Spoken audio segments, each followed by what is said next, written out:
Now, I love Dead by Daylight, though I would love to make a wish list for features I would love to see in future Asym games. For no particular reason. None whatsoever.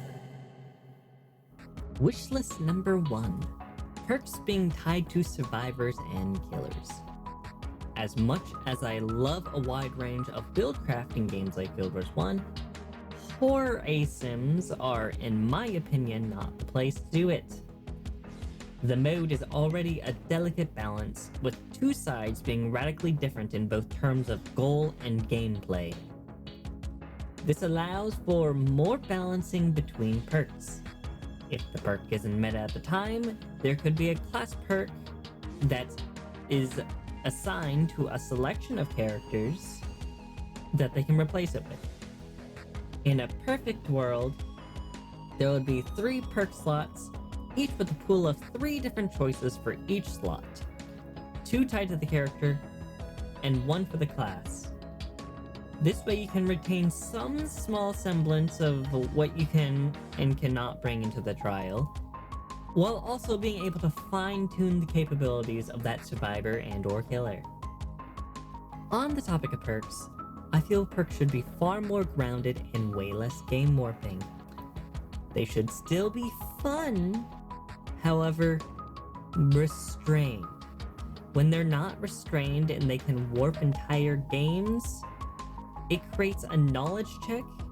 The more characters that you add, the more perks that are added to the game. It just creates a big knowledge check that makes it harder to get in the game. It also kind of muddies the balance by varying the games far more than just skill. And you already have killer powers to do that. So I think it just creates problems overall. I also would like to avoid giving straight up information to people, such as auras in Dead by Daylight. It creates a whole autopilot mentality. I think if you're going to make an information perk, it helps you get that information, but not straight up give it. For example, let's say you're a killer and you're trying to find a survivor. You toss a little smoke thing, and survivors that walk into that smoke, let's say it's semi-translucent, they start coughing. You'll know where they are. You did the work to get that information.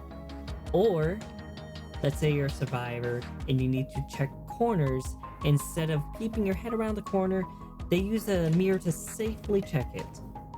Oh, that is also the next thing I want to put on my list. First person. Now, admittedly, this is a way smaller section because this is more of a personal flavor thing.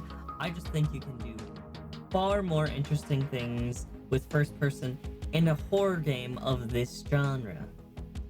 You can have mechanics of being able to lean across walls as survivor. It allows you to be more intimate with your surroundings because you actually have to look around versus third person. You can just check around the corner with your third person perspective very safe. Third person has its place. I like games like Resident Evil and Silent Hill with its third person perspective.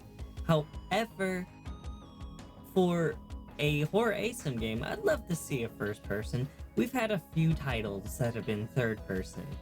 I just think you can do interesting things with first person compared to third person in this genre. In future Horror Asym titles, I think survivors should have to prep their defenses against the killers. Now, what do I mean by this? Well, if we're going to take Dead by Daylight as an example, pallets are the main defenses against the killers. And yet they can be thrown at the killers on a whim from the beginning of the trial. I think in a future title, a majority, not all, of the defenses should be set up before they can be thrown and used at the killer. Why is this? Well, there's a few things. One, it promotes more engagement from the survivor to their surroundings.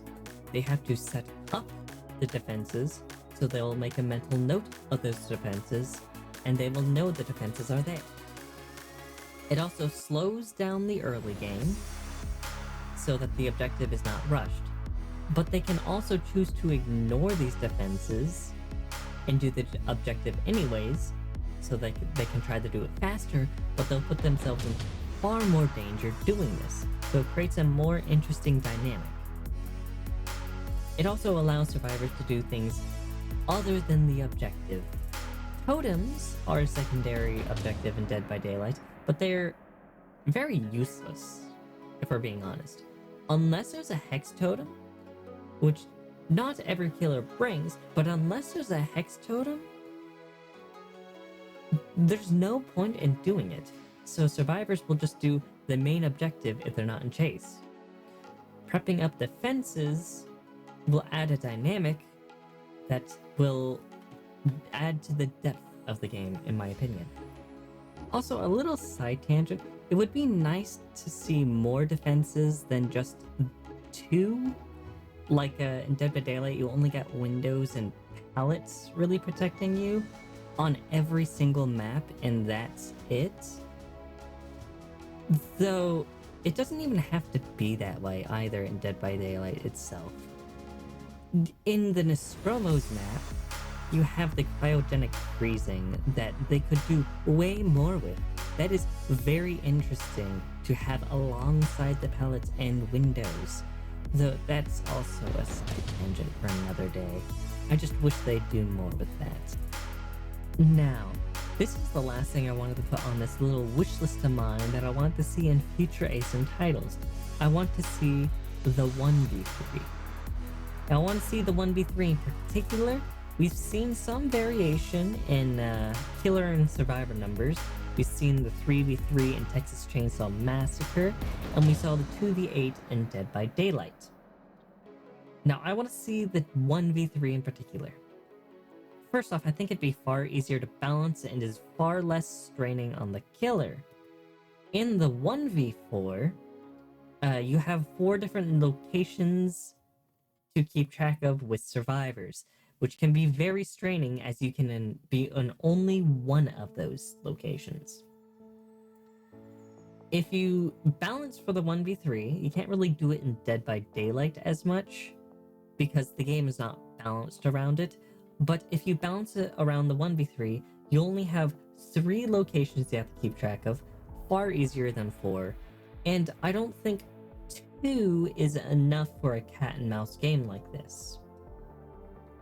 In a 1v3, you can be far more intimate between the survivor and killer. Since there's less people, you can do more things with the survivor that they can combat the killer with without it feeling overly oppressive. Now, I have issues with the 2v8 and the 3v3 as well. 2v8 is not my type of mode, so that it's feels far too casual for me and has no intimacy between you and the killer. It just feels like 2 guys are trying to clear an infestation of survivors. They down 1 survivor, go to the next. Down 1 survivor, go to the next. I want a more intimate relationship between survivors and killers. Not that type of intimacy. You know what I mean. A 3v3 is also kind of the same, but not. I don't know what my issue with the 3v3 is. I personally would love to see a 1v3 over a 3v3. I don't know if it's just the fact that the Chainsaw Massacre devs are just trying to make the game super casual or what it is. Something is not jiving with me. It partly could be the 3v3, partly could just be casual. I just would love to see a 1v3 in particular. Now that is what I have to say and what I want to see in some future Horror Asym games. I want to see what people agree with, what they disagree with, what they want to see. And I just want to see some more innovation in the space. I want to see some competition come up and rise and see if they can push Dead by Daylight itself in other games to be the best that they are. Because competition truly is something to behold. And that's not something Dead by Daylight has a lot of right now. So I want to hear your takes. Comment, subscribe, do whatever. You don't have to do any of that, but I'm just curious on what people have to say about this topic in particular.